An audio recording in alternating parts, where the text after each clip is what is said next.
Friends Ram Ram.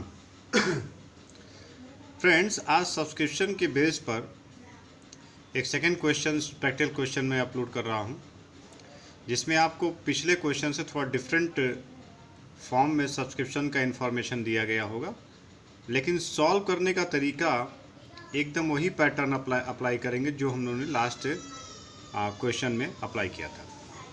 Question है कि receipts और पेमेंट अकाउंट दिया हुआ है जिसका कि फाइनेंशियल ईयर है 2016 एंड 17। 2016-17 में सब्सक्रिप्शन से रिसीव्ड हुआ है आपका 2,50,000। नीचे एडिशनल इंफॉर्मेशन दिया हुआ है। सब्सक्रिप्शंस आउटस्टैंडिंग है 1/4/2016 को, सब्सक्रिप्शन आउटस्टैंडिंग है 31 मार्च 2017 को। वैसे ही एडवांस रिसीव हुआ 2016 में और एडवांस रिसीव्ड हुआ 2017 में, जो कि होगा वो 2018 के लिए, 17-18 के लिए। ठीक है फ्रेंड। अब आपसे ये पूछा गया है कि हम इनकम एक्सपेंडिचर अकाउंट में सब्सक्रिप्शंस को ले जाने के लिए कैलकुलेशन करना है हमको, ये कितना अमाउंट सब्सक्रिप्शन का इनकम एक्सपेंडिचर अकाउंट में ये कैरी करेगा। तो जैसे मैंने बताया था लास्ट क्लास में आपको, वैसे ही कैलकुलेशन किया जाए पहले, ताकि कॉन्सेप्चुअल फ्रेमवर्क स्ट्रॉन्ग रहे आप लोगों का। एक टाइम फ्रेम ले लेते हैं हम लोग, एक टाइम फ्रेम ले लेते हैं हम लोग। मिड वाला जो करंट ईयर होगा हम लोगों का, मैंने पहले डिस्कस किया है, ये करंट ईयर होगा, तो ये प्रीवियस ईयर होगा, ये प्रीवियस ईयर होगा, और ये आपका जो होगा वो नेक्स्ट ईयर, या आप इसे कमिंग ईयर्स भी कर सकते हैं या फ्यूचर पीरियड। ईयर की स्टार्टिंग अगर आपके क्वेश्चन में ईयर मार्क्स है तो ईयर जो मार्क किया गया वो मार्क कर लें हम लोग। करेंट ईयर है 2016-17 है, क्वेश्चन में ऐसा मेंशन किया गया है, क्योंकि मार्च 31 2017 क्लोजिंग दिया है, इसका मतलब ये फाइनेंशियल ईयर 16-17 होगा। तो इसका प्रीवियस क्या होगा, 1 ईयर लेस, तो ये हो जाएगा आपका प्रीवियस 2015 और 16, और इसका नेक्स्ट ईयर क्या होगा 2017 एंड 18। इतनी बातें तो क्वेश्चन से आपको क्लियर हो गई होगी। हमें फोकस करना है इस ईयर पर, ठीक है, क्योंकि क्वेश्चन में बोला है कि इनकम एक्सपेंडिचर अकाउंट में सब्सक्रिप्शन से कितना कैरी होगा वो हमें कैलकुलेट करना है। ठीक है फ्रेंड। क्वेश्चन बोलता है कि टोटल सब्सक्रिप्शन आपको रिसीव्ड हुआ है 2016-17 में 2,50,000। हमको यहाँ कितना मिला, 2,50,000 हमको यहाँ पे सब्सक्रिप्शन मिला हुआ है। ठीक है, 2,50,000 सब्सक्रिप्शन हमको मिला हुआ है। ठीक है। नीचे इन्फॉर्मेशन आ रहा है कि सब्सक्रिप्शन आउटस्टैंडिंग ऑन 1/4/2016 50,000। ये आपको नहीं बता रहा है कि 2,50,000 में ये इंक्लूसिव है या एक्सक्लूसिव है, मीन्स क्या इसमें वो पैसा शामिल है या नहीं शामिल है, ये आपको नहीं बताया उसने। ठीक है, तो हम कैसे जानेंगे, तो पहले हम जो इन्फॉर्मेशन जैसे दिया वैसे नोट कर लें। तो 2,000 प्रीवियस ईयर में कितना दिया, 50,000 है, ये आउटस्टैंडिंग आपका है, ये आउटस्टैंडिंग है। ठीक है। सेकंड दिया हुआ है 31 मार्च 2017 को 35,000 आउटस्टैंडिंग है, यानी यहाँ पे देखा जाए तो ये भी आउटस्टैंडिंग वर्ड दे दिया पहले, 35,000। ये अभी इंफॉर्मेशन से मैं रिकॉर्ड कर रहा हूँ और कोई काम नहीं कर रहा हूँ।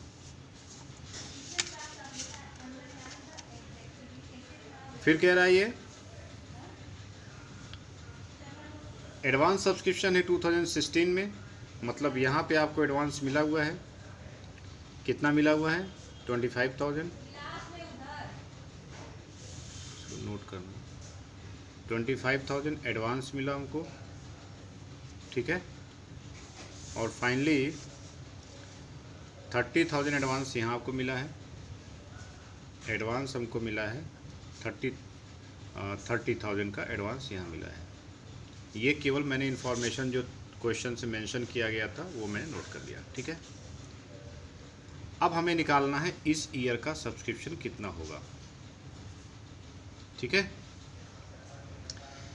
हम ये मान कर चलेंगे कि इस 2,50,000 में जो रिसीप्ट हुआ है ये पिछला वाला सारा रिसीप्ट हुआ होगा, क्योंकि क्वेश्चन साइलेंट है। पिछला मतलब 2015-16 का जो है सब्सक्रिप्शन मिला, इसमें है कि नहीं ये कुछ बोला नहीं, तो हम एज्यूम करेंगे क्योंकि ये रिसिप्ट बेसिस पे रिकॉर्डिंग की गई है, तो ये मानना पड़ेगा हमें कि ये पैसा हमको मिल चुका होगा, क्योंकि कोई सब्सक्रिप्शन कितना बकाया रख सकता है। अगर कोई इन्फॉर्मेशन क्लियर ना हो तो ये एज्यूम करेंगे कि ये वाला सब्सक्रिप्शन हमको इस ईयर में रिसिप्ट हो गया।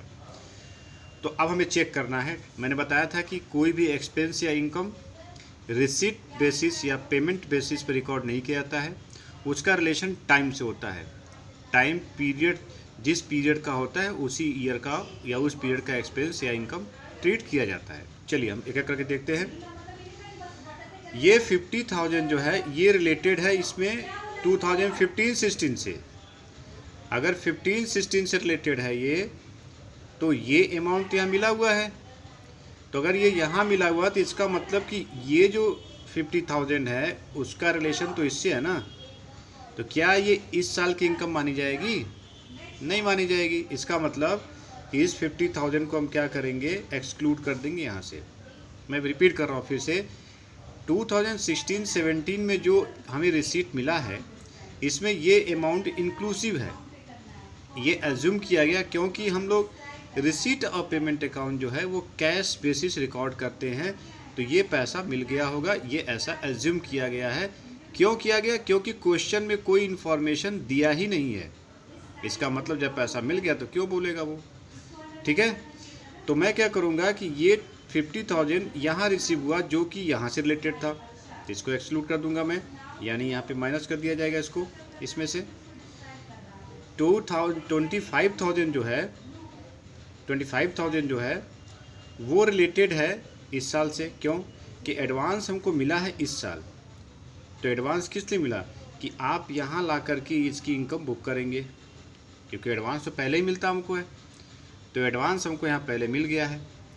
अब एडवांस अगर पहले मिला है तो ये उसी साल मिल चुका होगा, ऐसा तो नहीं कि इसमें मिला होगा इसमें ऐड होगा वो पैसा, क्योंकि रिसीट और पेमेंट अकाउंट जो बनता है वो जिस साल का भी पैसा मिलेगा, रिसीट होगा या जिस ईयर से रिलेटेड एक्सपेंस होगा, हम तुरंत बुक कर देते हैं कैश इनफ्लो कैश आउटफ्लो के बेस पर। तो जब यहाँ पे एडवांस मिल चुका होगा तो क्या दोबारा उसमें मिलेगा क्या? ये मुझे तो लगता ही नहीं मिलेगा। क्यों नहीं मिलेगा? क्योंकि जब इसको मिला होगा तो रिसीट को कैश बेसिस पे रिकॉर्ड कर चुका हुआ है यहाँ पर वो, और ये तो जो मिल रहा है इस बार उसको रिकॉर्ड कर रहा है ना, तो यहाँ पे ये इंक्लूडेड नहीं है। लेकिन इनकम तो इसी साल की मानी जाएगी ना, क्योंकि ये मिला पहले लेकिन रिलेटेड है ये इस साल से, तो इसको हम प्लस करेंगे क्योंकि इनकम को बढ़ाना हमको है। अब देखते हैं इस साल के आउटस्टैंडिंग और एडवांस पर। जो इस साल की आउटस्टैंडिंग है तो इस साल की वो इनकम मानी जाएगी, क्योंकि इनकम जिस ईयर से रिलेटेड होता है उस ईयर की इनकम मानी जाती है, न कि रिसीट बेसिस पे। और ये जो इनकम आपको मिला है एडवांस, तो एडवांस हमेशा पहले ही मिल जाता है, ये रिलेटेड इससे है। इतनी बातें क्लियर हुआ? तो ये तो इसमें इंक्लूड होगा ना।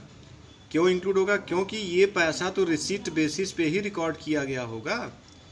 भाई जो मिला होगा वो तो एनालाइज करता नहीं है कि ये 2016 का पैसा है या 2017 का पैसा है या इससे अर्ली एज का पैसा है।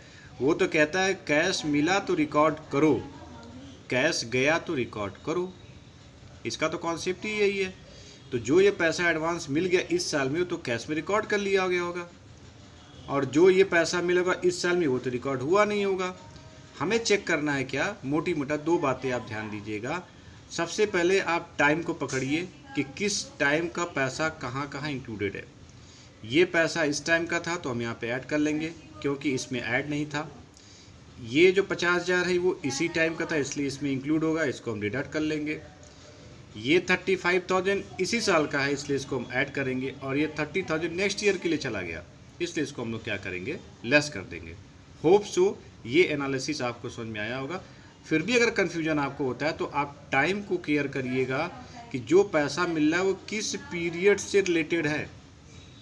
जिस पीरियड से रिलेटेड पैसा होगा वहीं पे पैसा वो जाएगा, वो ऐड होगा, लेस होगा, वो तो आप समझ जाएंगे कि अगर इनकम को बढ़ाना है तो ऐड और घटाना है तो लेस हो जाएगा। ठीक है फ्रेंड्स, आइए इसको प्रैक्टिकल देख लेते हैं।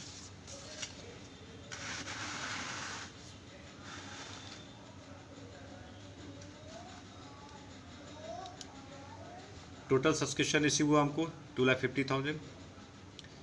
जो सब्सक्रिप्शन एडवांस मिला हमको प्रीवियस ईयर में वो तो इसी साल की इनकम है, ये इसमें तो ऐड हुआ नहीं था। क्यों? क्योंकि जब मिला होगा तो कैश बेसिस पे रिकॉर्ड हो गया होगा, इस साल मिला नहीं है, तो इसको हम ऐड करेंगे इनकम के लिए। जो सब्सक्रिप्शन आउटस्टैंडिंग हुआ इस साल का वो तो इस साल की इनकम है ही है, क्योंकि इसी साल से रिलेटेड है वो, उसको ऐड कर लीजिए आप। आउटस्टैंडिंग सब्सक्रिप्शन जो प्रीवियस ईयर का था वो इस साल मिला होगा हमको, लेकिन वो प्रीवियस ईयर से रिलेटेड है, इसलिए इस साल की इनकम में ऐड नहीं करेंगे, इसको लेस करेंगे हम लोग। लेस के साइन में लिख लिया मैंने। सब्सक्रिप्शन रिसीव्ड इन एडवांस, इस साल जो एडवांस रिसीव हुआ है वो तो नेक्स्ट ईयर के लिए है, वो इसमें इंक्लूड होगा, इसलिए यहाँ पे उसको हमने लेस कर दिया। तो ये सम करेंगे तो आपको 2,30,000 ऐसी इनकम आएगी जो इनकम एक्सपेंडिचर अकाउंट में इनकम है for the year ended 2016 and 17। Friends, मैंने कोशिश किया है कि आपको सब्सक्रिप्शन का ये वैरायटी भी क्लियर किया जाए। मैंने वो सेम डायग्राम यूज़ किया जो कि प्रीवियस में किया, ताकि आपको कन्फ्यूजन न रहे क्योंकि कन्फ्यूजन होने की वजह से क्या होगा कि आपको कॉन्सेप्चुअल बिल्डिंग में प्रॉब्लम होगी। फिर भी कोई इश्यू होता है तो आप मुझे कमेंट बॉक्स से कमेंट करिए, मैं उसको सॉल्व करने की कोशिश करूँगा। ओके फ्रेंड, इस वीडियो में इतना ही। अगर ये आपको लगता है कि आपके कॉन्सेप्ट को क्लियर किया है या स्ट्रॉन्ग किया हो तो आप इसे लाइक करेंगे, शेयर करिए और इसे सब्सक्राइब जरूर करिएगा। फ्रेंड्स, राम राम।